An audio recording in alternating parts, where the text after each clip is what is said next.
I was asking him how he was doing, We're sitting there just having a conversation like this. and I said, like your spark is gone. And I said, and I miss you. I look over and just tears. At that point, I asked him if he was in danger of hurting himself.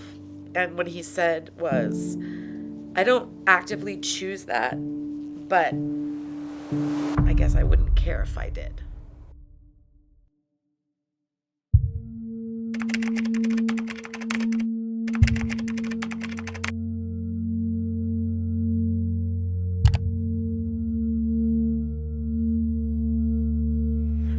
Going through high school, just started, playing games more because it's obviously, wow, I feel really, really crappy, I don't want to feel that.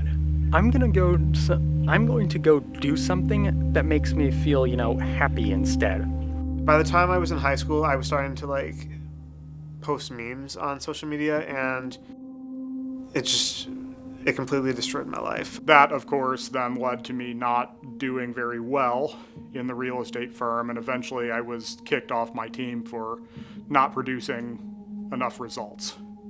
So I decided to give up gaming for the first time.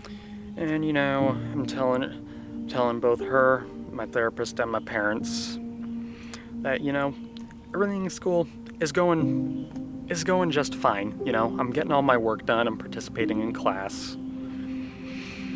So she was very, very hurt when she found out that, I had been lying about all of that. I decided at that point that I could game again, and I knew that would make me stop thinking about it. But that was also kind of the line in the sand that I had drawn for myself of, if I'm intentionally gaming to change how I feel, I'm an addict, and I can't deny it anymore after that. And then I said, screw it, did it anyway.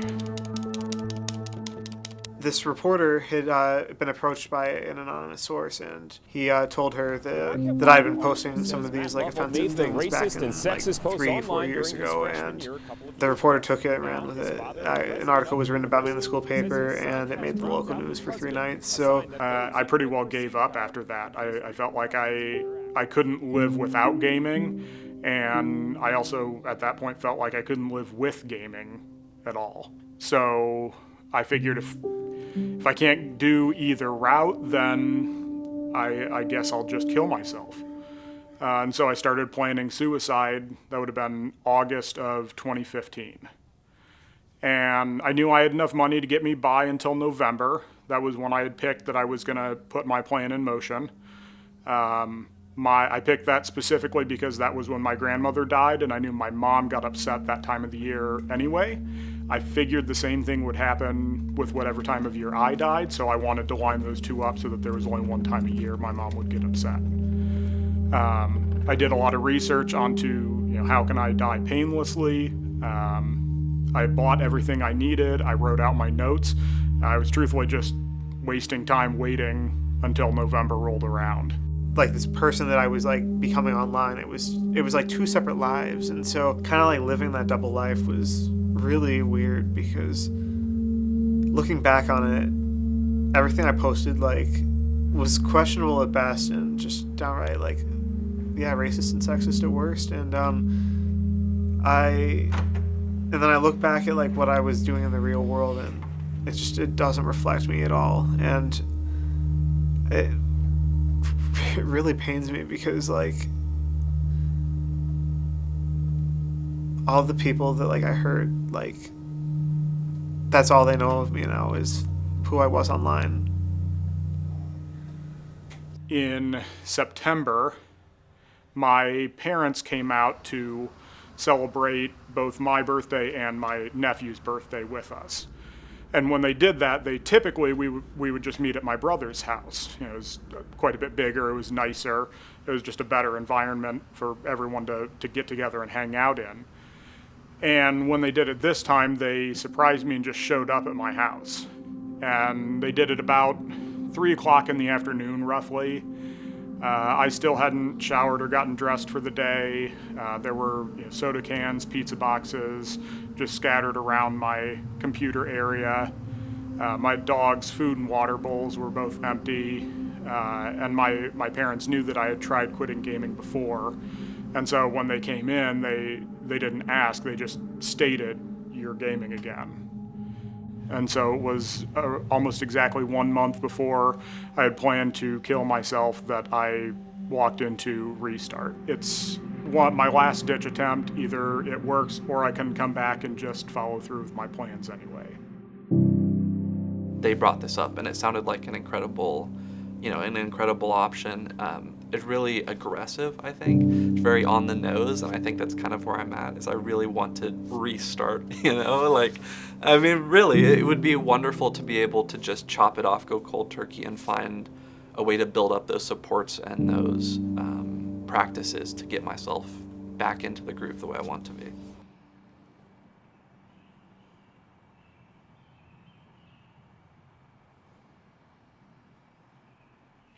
And I ended up here. And for a while, let's be honest, for a while I hated it here. There was nothing that I wanted to do more than just, leave and just go back home. But, after a while, regular therapy sessions, talking to the therapists here, the other people here, and caretakers here, I start to realize, this is actually really good to, just get away from all of it for, a while. Step back. You can see the bigger picture of just, like what your life is going to be like if you just keep refusing to admit that you have a problem. Everything was just regimented in a way that I could easily stay on top of it, but I never would have had that kind of willpower to do for myself on my own. In Matt's case, there was a lot of secret keeping. It just didn't feel safe for him to be honest. And, right, that's nothing against him as a person. It's just who he is at this stage in life. And so what we worked on was being honest. In session, he was telling me, you look like crap right now. You're clearly extremely nervous. What's going on? And I said, I was really trying to, hold this in. I was trying to, get him to, show that there was some, sign of safety. Okay, I'm not going to, go back to intensive over this. Matt was kind of going through some of the lies, and I'm trying to keep a straight face. But at a certain point, I just go, Matt, you got to cut the bullshit, man. I've played this game. I have been the guy in active addiction. I know what you're trying to do, and I see you, but you gotta stop the bullshit, man. And that kind of just froze us in that moment of time, and it allowed him to take a step back and be like, whoa, not that I've been caught, but I've been seen fully and accepted fully. And I think for us, that was a shifting point in our therapy where going forward, it allowed him to start feeling safe, that, hey, it doesn't really matter what I say, we're gonna work with it. There's no shame involved. And the more honest and truthful I am, right, it feels good, right? It gets rid of that shame. It slowly starts to crumble it and erode away. And at the core, it's there's a very good person there.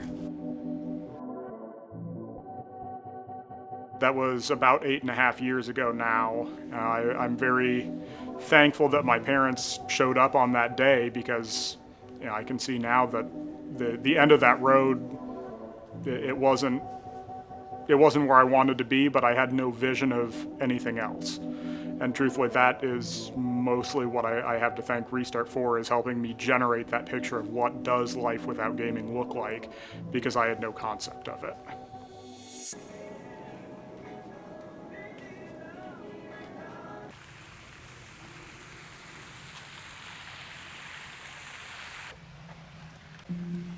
I regret everything I posted, but it took a while to forgive myself, because I thought, if my family is still struggling to forgive me for this, how can I forgive myself? And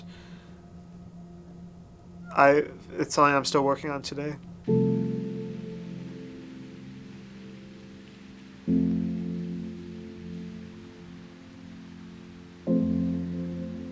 Don't be afraid to, admit that you need help sometimes. I think that there's something that they say is like you can't help someone who doesn't want to be helped, and I think that's a really hard place for people to get to the point where they want to be helped, and that's when I just have to say I'm so grateful for the people around me.